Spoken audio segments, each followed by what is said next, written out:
우리 창세기 19장 23절 함께 보시겠습니다.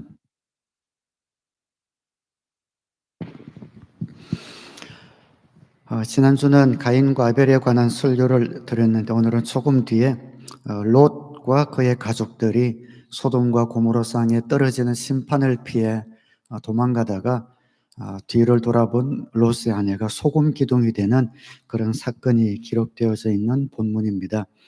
23절부터 26절까지 제가 봉독해 드리겠습니다. 롯이 수알에 이르렀을 때에 해가 떠올라서 땅을 비췄다. 주님께서 하늘 곧 주님께서 계신 곳으로부터 소돔과 고모라의 유황과 불을 소나기처럼 퍼부으셨다.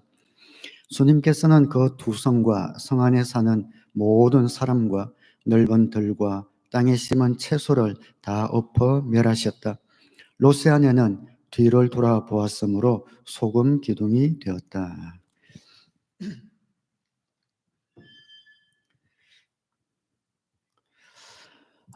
제가 신학교 다닐 때 그때는 학과가 그렇게 많지는 않았습니다. 침례신학대학교도 지금은 일반 학과도 많이 들어와서 종합대학교가 되었다고 들었는데, 제가 신학교 다닐 때는 신학과, 기독교 교육과, 그리고 종교음악과, 지금은 기독음악과로, 교회음악과로 바뀌어졌는데 그 세 과목밖에 없었어요. 뭐 신학과나 기독교 교육과는 아무래도 어떤 소명을 안고 오는 신학생들이 주를 이루었는데, 종교음악과는 또 음악하는 그런 사람들이 많이 오다 보니까 좀 우리와는 좀 동떨어진 그런 느낌이 있었어요. 건물도 신학과 또 기독교 교육과는 같은 강의 건물이 모여 있는데, 종교음악과는 저쪽 귀퉁이에 따로 떨어져 있고, 또 우리 음악하는 분들이 또 뭐 형제나 자매나 옷도 세련되게 잘 입잖아요. 좀 악기도 비싼 거 들고 다니고, 그쪽에 따로 떨어져서 우리와는 그렇게 큰 교류도 없고, 또 그렇게 뭐 책 볼 시간에도 잘 들어오는 것 같지도 않고, 그래가지고 농담 반 진담 반으로 저희들은 그 종교음악과 학생들이 모여 있는 강의 그 건물을 소돔과 고모라라고 그렇게 불렀던 기억이 있습니다. 비약적이긴 하지만 그런 기억이 있는데 지금은 그렇진 않습니다. 소돔과 고모라 하면 신앙생활을 하지 않은 분 한 번쯤은 들어보셨을 거예요. 너무 타락해서 하늘에서 불과 유황이 내려 멸망당한 도시지요.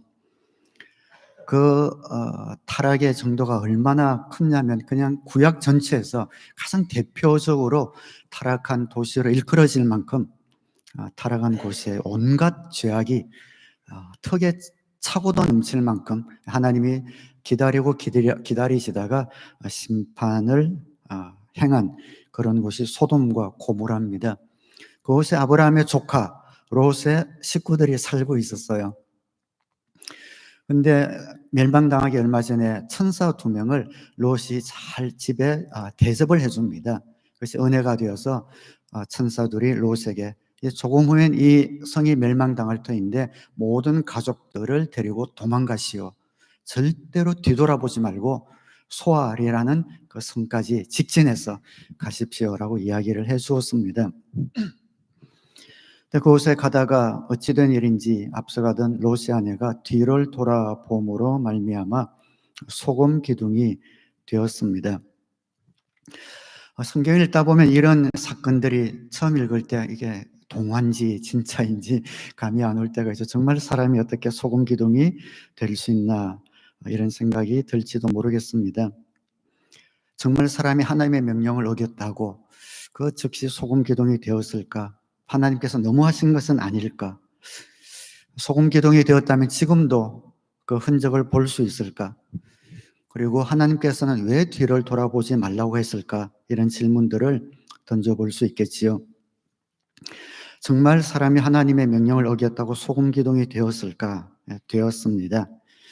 아무것도 없는 상태에서 천지를 창조하신 하나님이 사람이 하나님의 명령에 불순종했을 때에 소금 기둥으로 만드는 일은 그렇게 어렵지 않을 겁니다.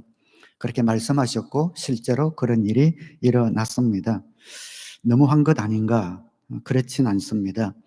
구약에서 하나님이 심판하실 때는 참고 오래 기다리시다가 그 죄가 어떤 한계를 넘어버릴 때에 하나님이 심판을 하셨죠. 때로는 전쟁으로, 때로는 전염병으로, 때로는 지진으로 땅에 입을 벌려 사람들을 집어삼키는 그런 심판을 행하셨고, 오늘 사건도 그런 하나님의 공의로운 심판 가운데 하나가 됩니다. 그 소금 기둥은 지금도 볼 수 있는가? 그 뒤에 사진 한번 볼까요? 저기 좀 뒤떨어진 사람 모양처럼 생긴 그런 돌이 하나 있지요. 사해 근처, 지금도 이스라엘 성지순례를 가면 사해 근처 가면은 안내하는 분이 저게 아마 롯의 아내가 소금 기둥이 되었던 것이라고 안내를 한다고 해요. 사실은 아닙니다. 아직 남아있진 않아요. 키도 3m나 되고 관광 사업의 하나로 아마 비슷하게 생긴 것을 그렇게 하는 것 같은데 지금 남아있진 않습니다. 그러나 남아있지 않다고 해서 이 일이 없었던 것은 아니지요. 실제로 소금 기둥이 되었고 지금은 아마 흔적이 없어졌을 겁니다. 그 다음 질문이 어떻게 보면 중요한 질문인데, 하나님께서는 왜 그 가족들이 소돔성을 빠져나올 때 뒤돌아보지 말라고 하셨을까죠? 그 질문을 뒤바꿔 본다면 우리가 이런 질문을 할 수 있습니다.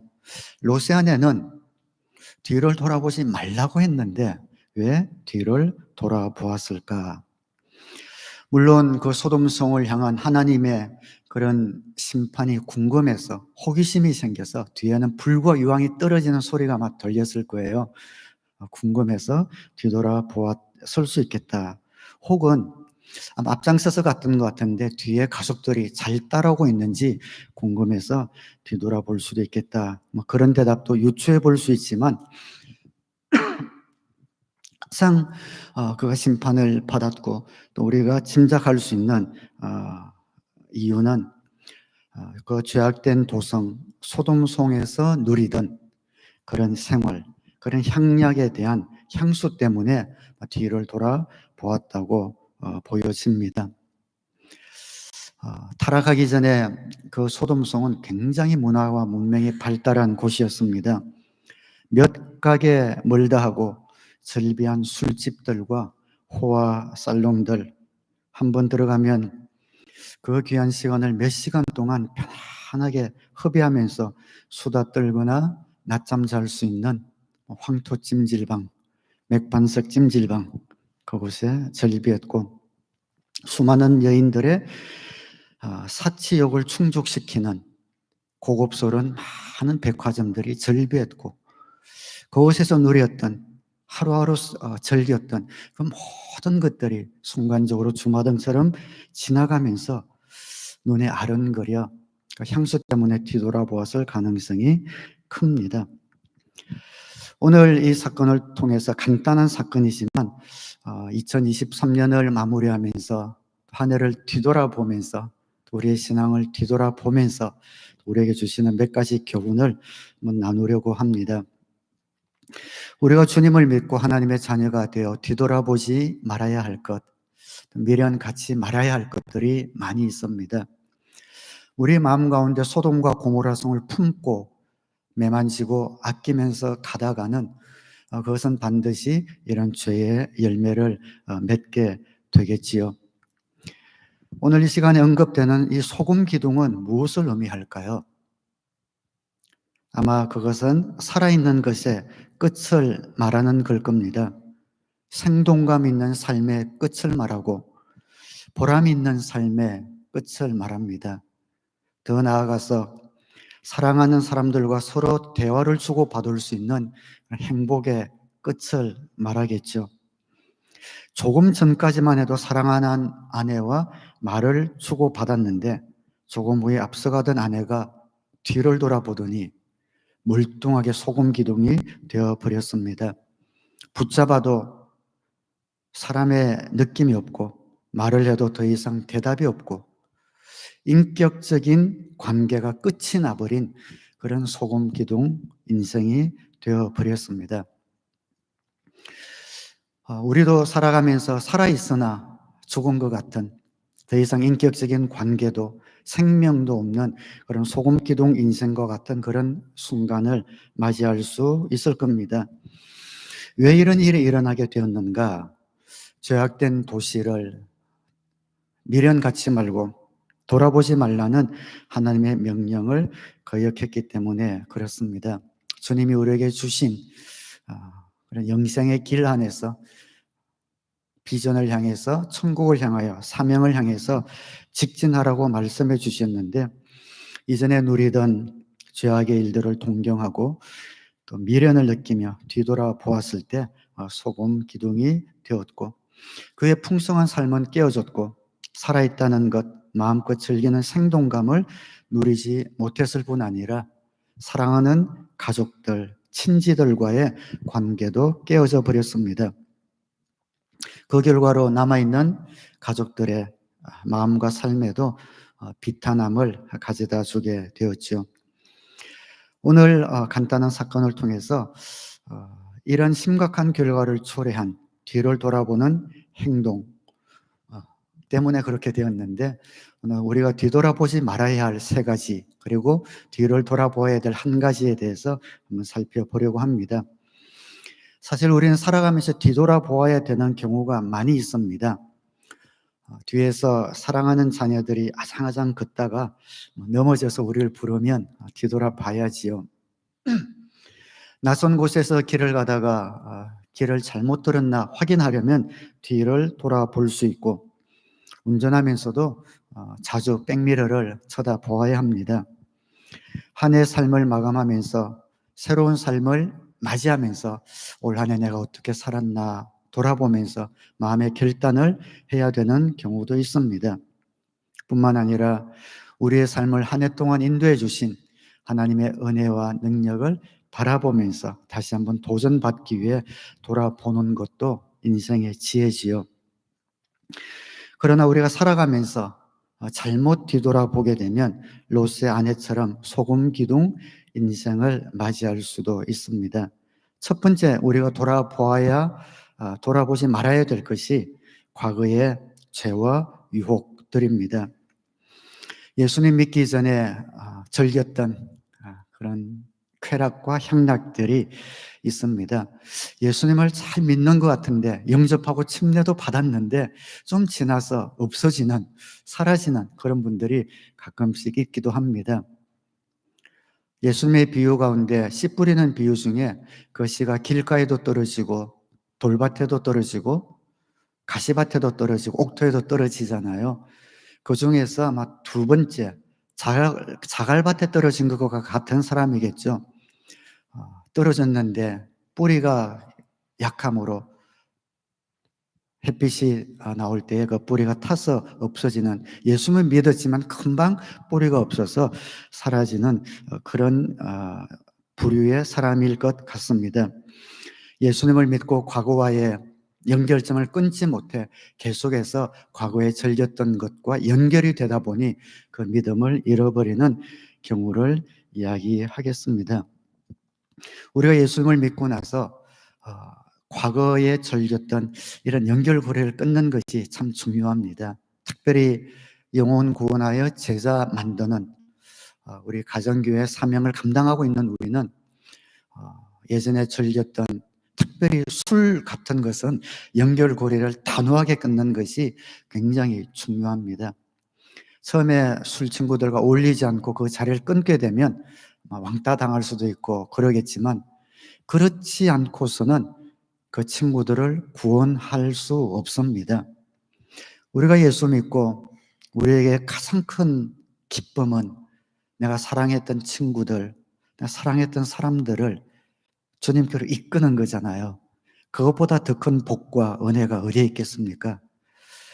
그런데 예수를 믿고 나서도 옛날에 그런 어떤 죄의 고리를 끊지 않으면 친하게는 지낼 수 있지만 그들을 전도하고 복음으로 끌어들일 수 있는 그런 동력은 사라지고 맙니다. 돌아보면 우리 교회도 그런 연결고리를 끊지 못해서 사명 잘 감당하지 못했던 이런 분들이 떠오르기도 합니다. 예수님 믿고 세상의 즐거움, 죄와 향락, 어떤 중독, 그 모든 것들을 예수 그리스도의 능력으로 끊고 뒤돌아보지 말아야 합니다. 뒤돌아보고 다시 한번 그 속으로 들어가게 되면 소금 기둥 인생과 같은 그런 보람과 의미가 사라진 삶에 빠질 가능성이 많이 있습니다. 두 번째 우리가 뒤돌아보지 말아야 될 것은 과거의 실패와 상처, 슬펐던 일, 또 가슴 아팠던 일도 뒤돌아보지 말아야 합니다. 우리는 다 후에 남는 인생을 살 수밖에 없지 않습니까? 이 인생은 불완전합니다. 또 이 세상이 불완전하기 때문에 원하건 원치 않건 우리의 삶에 아쉬움을 남기는 많은 일들이 찾아오게 됩니다. 원건 원치 않건 상처를 받기도 하고 가슴 아픈 일을 만나기도 하고 실패를 경험하기도 합니다. 어떤 분은 너무 과거의 실패와 상처에 매여 있는 분들이 있어요. 그때 이렇게만 됐다면, 그때 이놈만 만나지 않았다면, 뭐 이런 말들을 하면서 과거의 회한에 붙들려 있는 분들이 있습니다. 그럴 때 그 과거 속에서, 절망 속에서 후우적거리게 되고 앞을 향하여 나가지 못합니다. 살아있으나 보람과 생동감을 잃은 소금 기둥 인생이 됩니다. 생명의 쌈 들으면 제가 가끔 그런 표현을 하는데요. 우리 부부들이 부부 싸움할 때도 제발 지난 한 달 정도만 소급해서 이야기하십시오. 그래요. 부부싸움 했다면 5년, 10년 전 신혼생활 때 잘못했던 것까지 다 끄집어내서 공격하잖아요. 그때 왜 그렇게 했냐? 아무런 쓸모없는 일입니다. 과거의 상처, 실패, 슬펐던 일에 너무 매이고 어떤 분들은 좀 이상한 성격인데 그 아픈 상처들을 일부러 들어가서 그걸 끄집어내서 그렇게 해서 뭔가 쾌락을 느끼는 그런 분들도 있는 것 같은데 그렇게 해서는 소금 기둥 인생 같은 삶을 살게 됩니다. 생명의 삶 시간은 성령 체험 시간, 새로운 삶 들어오면 견고한 진 깨기, 경건의 삶에는 소각식, 이런 중간에 하이라이트 같은 순서들이 있잖아요. 그때 하는 일은 우리의 과거의 상처들, 실패들, 또 용서하지 못하는 마음들을 주님 앞에 내어놓고 한번 깨워보는 그런 시간이잖아요. 그때 한번 해보고 훌훌 털어야 합니다. 남아있지만 아직 여전히 흔적이 있지만 시간이 지나면 하나님께서 아물게 해주실 것이라고 믿고 앞을 향해 나아가야 합니다. 왜냐하면 저와 여러분의 남은 인생에도 그런 아픔들이 찾아올 것이기 때문입니다. 어쩔 수 없는 인생사입니다. 그때마다 그게 너무 매여서 매몰되지 말기를 바랍니다. 저는 고향이 마산인데요. 지금 창원이로 바뀌었죠. 근데 학교를 마치고 중학교를 마치고 이제 학교를 마치고 저 집으로 가는 그 길목에 지금도 있을지 모르지만 한일합섬이라는 큰 이게 섬유 공장이랑 마산이 그때는 수출 자유지역에서 공단이 많았거든요. 그런 공단이 있는데 그 공단을 지나서 이제 걸어가야 저희 집에 나와요. 근데 하교할 때 어떨 땐 걸어가다 보면은 그 공단 한일합섬이 이제 퇴근 시간과 맞물리는 경우가 많아요. 그러면 저는 이쪽으로 가는데 거기서 쏟아져 나온 직원들이 전부 다 이쪽으로 이제 걸어와 가지고 한 10분 정도를 혼자서 뚫고 지나가야 되는데 그 직원들의 거의 뭐 99%가 자매님들이에요. 여성들이에요. 근데 제가 보면 저와 크게 차이가 나지 않는 중학교, 고등학생들도 또래들도 많고 또 아가씨들도 많고 한데 그때는 뭐 옛날에 저도 1980년대니까 그때 뭐 군사 독재라든지 이래서 지역적인 균형이 잘 맞지 않고 해서 그쪽에 다른 데서 오는 그런 여성들이 전부 마산에 그렇게 모여서 일자리 때문에 그렇게 왔던 그래서 그런 곳이었습니다. 그때는 몰랐는데 지나서 저 대학교 가서 돌아보니까 그냥 그분들이 일하던 분들이 그냥 집에서 어떤 학생들은 부모님 잘 만나서 그래서 큰 어려움 없이 중학교, 고등학교 학비 다 받아가며 공부하고 서포트 받고 그러는 사람도 많은데 정말 부모님이 가난하고 서포트할 형편이 못 돼서 그냥 중학교도 고등학교도 보내지 못하고 그냥 돈이나 벌어라.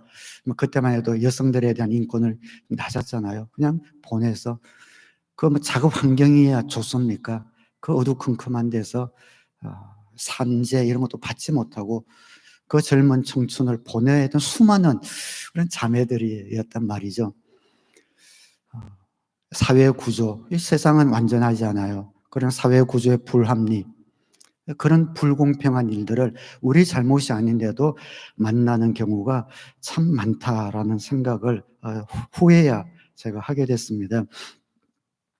그때는 근데 그 자매들 뚫고 들었는데 얼마나 제가 얼굴이 화끈거렸는지 몰라요. 혼자 가는데 반대로 이렇게 오는데, 그래서 우리 이 땅 살아가면서 꼭 그런 일들이 아니더라도 이런 상황, 환경 때문에 공평하지 못한 그런 일들을 만나게 될 겁니다. 그래서 저는 천국에 있는 것이 너무 소망이 됩니다. 공평하신 하나님이 계신다는 것이 얼마나 큰 위로가 되는지 모릅니다. 이 땅에서 길다면 길지만 짧은 8, 90년 인생 살고 천국에 갈 때에 그 모든 구부러진 것들을 올곧게 펴시고 우리의 눈물을 씻어주시고 위로하시고 이 땅 가운데서는 인정받지 못하고 주목받지 못하고 살았을지 모르지만 주님 모신 그 삶을 하나님께서 부자와 나사로처럼 역전시키셔서 하실 그 하나님, 그 천국에 있는 것이 그래서 우리에게는 소망이죠. 그 천국에서 완전한 소망을 누리기까지 이 땅에서는 그런 일들이 있을 수 있다. 그걸 너무 매여서 나는 왜 이런 집안에서, 왜 이런 환경에서, 왜 이런 상처를, 왜 이런 공동체에서 매여 있지 마시고 그냥 툴툴 털고 실패든 상처든 하나님께서 상처 입은 치유자로 이걸 통해서 나를 더 잘 써주실 것이라고 믿고 나가야 하는 그런 우리 인생이 되었으면 좋겠습니다. 두 종류의 사람이 있다고 그러지요. 인생을 배를 타는 사람에 비유한다면 한 부류는 배의 선미에 서서 꼬리에 서서 계속 그 꼬리 배가 지나가면서 만들어내는 그 파도만 바라보면서 우수에 잠기면 잠기는 거고 그냥 해안에 잠기는 것처럼 배가 만들어내는 파도만 보는 사람이 있고 다른 한 부류는 배의 맨 앞에 서서 배 앞에 펼쳐지는 망망대해를 즐기며 사는 부류가 있다고 합니다. 그것은 우리의 선택입니다. 우리의 인생을 뒤돌아보며 한스러운 사건, 눈물 나는 사건, 실패와 상처의 경험들을 바라보며 한탄하며 살 것인가? 아니면 하나님께서 이 모든 것들을 치유하시고 회복하셔서 우리 인생 앞에 수놓아 주실 그러한 소망의 미래를 바라보며 현재 충실하며 살 것인가? 주님은 우리가 소금 기둥 인생이 아니라 살아있는 생동감 있는 삶을 살기를 원하시고 그 길을 마련해 주셨습니다. 사랑하는 여러분, 하나님은 우리 인생을 수채화로 그리지 않으시고 유화로 그리셨다, 그런 말이 있죠. 수채화는 그려놓으면 덧칠을 할 수 없잖아요. 한번 그려놓으면 끝입니다. 유화는 덧칠을 할 수 있습니다. 우리 인생은 유화로 주님께서 그려주셔요. 우리가 잘못 그렸다 하더라도, 잘못 갔다 하더라도 하나님께 가면 그 후에 덧칠해서 더 아름다운 작품으로 하나님이 만들어 주실 수 있는 그런 분이신 것을 기억하면서 과거의 상처와 실패에 너무 매몰되지 마시고 소망의 사명을 향해서 전진하는 저와 여러분의 삶이 되기를 주님의 이름으로 축원합니다.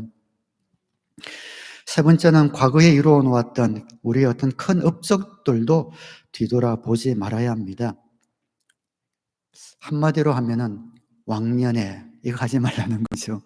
내가 왕년에 어땠는데 지금 이런 일 할 사람 같아? 내가 왕년에 이랬는데 그러지 말라는 겁니다. 과거에 이루어 놓은 일들만 자랑하면서 그 업적들을 너무 붙들고 있으면 지금 현재가 너무 보잘것없어 보여요. 내가 왕년에 이랬는데 그게 매여서 현재 주신 사명을 감당하지 못하는 그런 어리석음을 범하지 말아야 합니다. 과거에 내가 누렸던 것들을 생각하면서 지금 현재 조금만 일이 힘들어도 그냥 그것을 놓아버리는 그런 사람이 되지 말라는 거겠죠. 주님을 믿고 그분 앞에 우리가 나아갈 때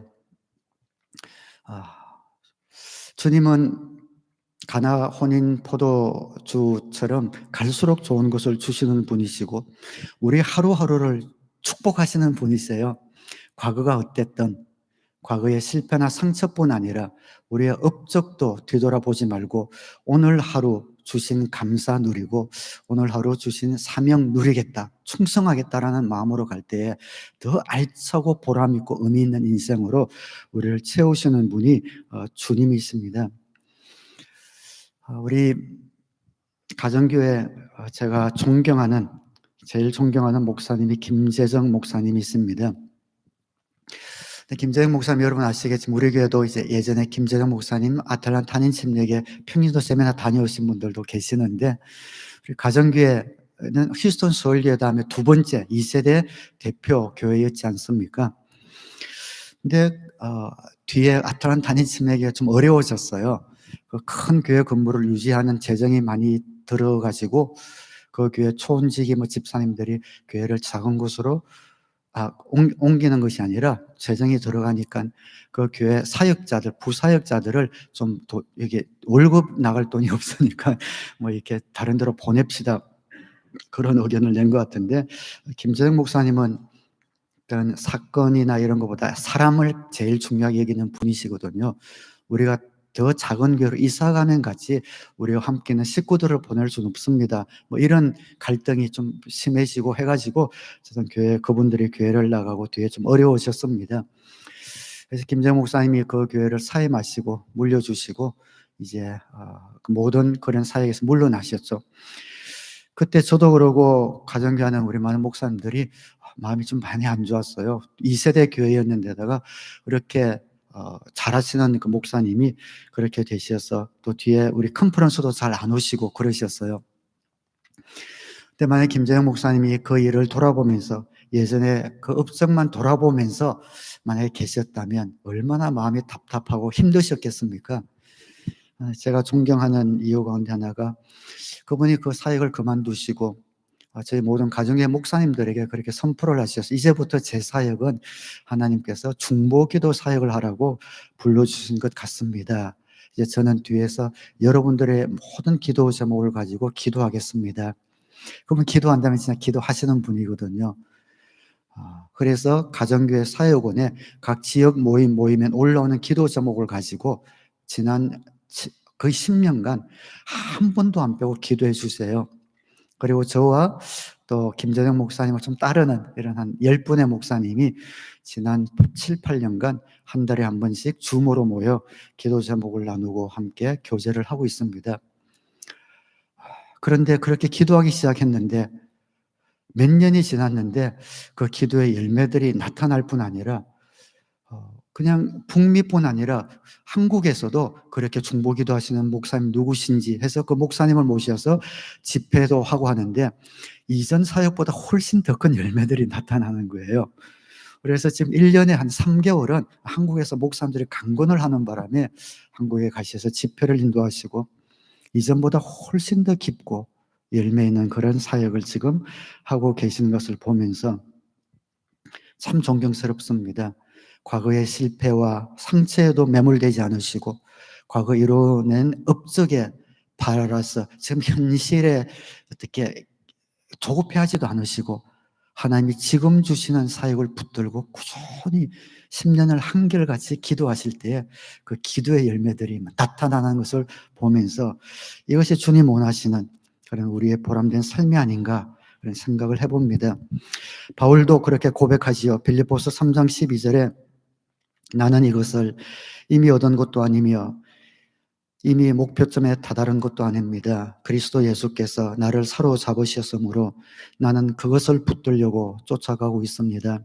형제자매 여러분, 나는 아직 그것을 붙들었다고 생각하지 않습니다. 내가 하는 일은 오직 한 가지입니다.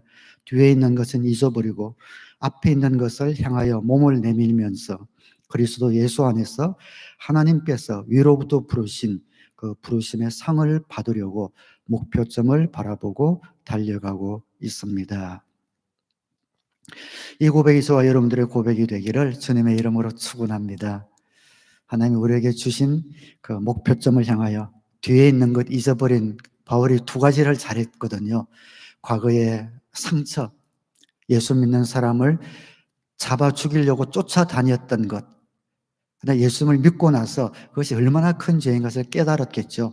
근데 그게 매몰되지 않고 틀어버리고 회개하고 틀어버리고 그가 3차 전도여행 로마까지 전도하면서 이루었던 수많은 열매들 그것도 잊어버리고 여전히 남은 인생의 여정을 앞에 있는 목표점을 향하여 달려가고 있는 이러한 삶을 우리에게도 성경은 권면하고 있습니다. 우리가 뒤돌아보아야 될 것은 마지막으로 우리 삶 가운데 행하신 하나님의 역사입니다. 주님도 우리가 뒤돌아볼 때 꼭 한 가지만 뒤돌아보라고 말씀하셨어요. 강한 손과 편팔로 너희를 애굽 땅에서 인도하여 내신 여호와를 기억하라. 주님께서 우리에게 베푸신 구원의 능력만을 바라보며 나가라고 말씀하고 있습니다. 오늘 혹시 여러분 가운데 죄의 유혹 때문에 뒤돌아보려는 그런 싸움을 하고 계신 분이 계십니까? 우리가 아직 죄인 되었을 때에 그리스도께서 우리를 위하여 죽으심으로 우리를 향한 하나님의 사랑을 확정하셨다라는 그런 말씀처럼 우리가 아직 죄 가운데 있을 때 우리를 이미 구원해내신 그리스도의 보혈로 회복되시기를 주님의 이름으로 축원합니다. 실패와 상처 가운데 뒤돌아보는 분들이 있습니까? 그가 찔림은 우리의 허물 때문이고 그가 상함은 우리의 죄악 때문이라 그가 징계를 받음으로 우리가 평화를 누리고 그가 채찍에 맞음으로 우리가 나음을 받았도다. 주님께서 이미 이루어 놓으신 그 사건에 바라보시면서 실패와 상처에서 회복되셔서 목표점을 향해 전진하시는 저와 여러분 되시기를 주님의 이름으로 축원합니다. 과거에 이뤄놓았던 업적이 여러분을 묶고 있습니까? 주님께서는 하나님의 아들이시지만 겸손하게 그의 모든 공생애를 마치셨습니다. 그는 근본 하나님의 본체시나 하나님과 동등됨을 취할 것을 여기지 아니하시고 오히려 자기를 비어 종의 형체를 가지사 사람들과 같이 되셨고 사람의 모양으로 나타나사 자기를 낮추시고 죽기까지 복종하셨으니 그 십자가의 죽으심이라 말씀하신 것처럼 매일매일 섬김과 순종의 삶으로 채우는 저와 여러분 되시기를 주님의 이름으로 축원합니다. 그리하여 소금 기둥 인생이 아니라 탁하고 혼란스러운 이 세상을 맑히는 소금과 같은 주님의 자녀 되셔서 하루하루가 기쁨과 보람으로 가득 차기를 우리 주님의 이름으로 축원합니다. 기도하겠습니다. 우리 한 1, 2분간